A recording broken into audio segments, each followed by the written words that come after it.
Hi, it's Tim Hagan from Progress Coaching, and welcome to another episode of Coaching Conversations. And I wanted to make you aware of something very cool that we're doing on a subscription basis, and we'll put a link in each one of our episodes.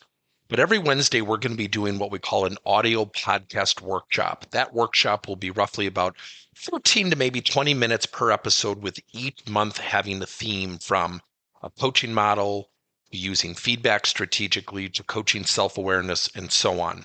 So if you could look in the body or in the content description of each episode, and you will see a link where you can join this subscription. These are literally 4 workshops every month, teaching specific strategies to address a particular area of workplace coaching, as it relates, again, to things like awareness, motivation, teamwork, and what have you.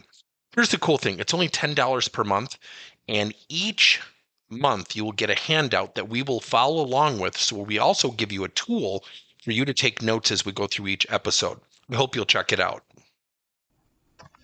With so many things prompting fear today in the world, and especially in the workplace, when we think about the word fear, and you really think about what that does to people, it can paralyze people.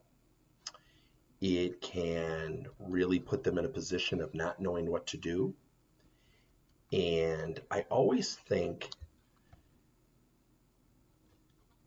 we have to help people look at it differently. So the reason people struggle with change or doing new things is typically confidence or fear or something that behaviorally inhibits them from doing so.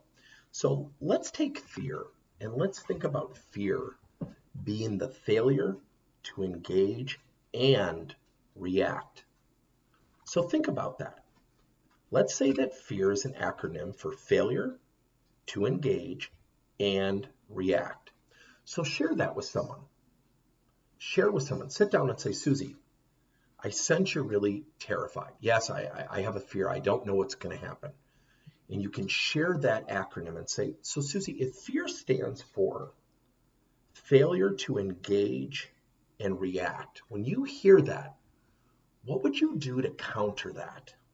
And what you're doing is using a technique called framing. You're framing their reaction to look at something differently, which does what? It expands their perspective. So when you think about failure, insert the word successfully.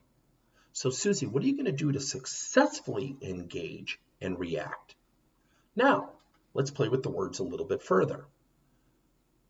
Let's use the word proactively and successfully at the end. So Susie, what are you going to do to successfully and engage and react proactively, or react confidently? See, here's the funny thing about words.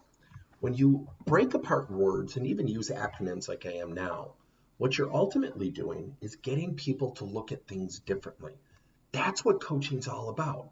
So when you're coaching someone who has a fear, especially with everything going on, think about that.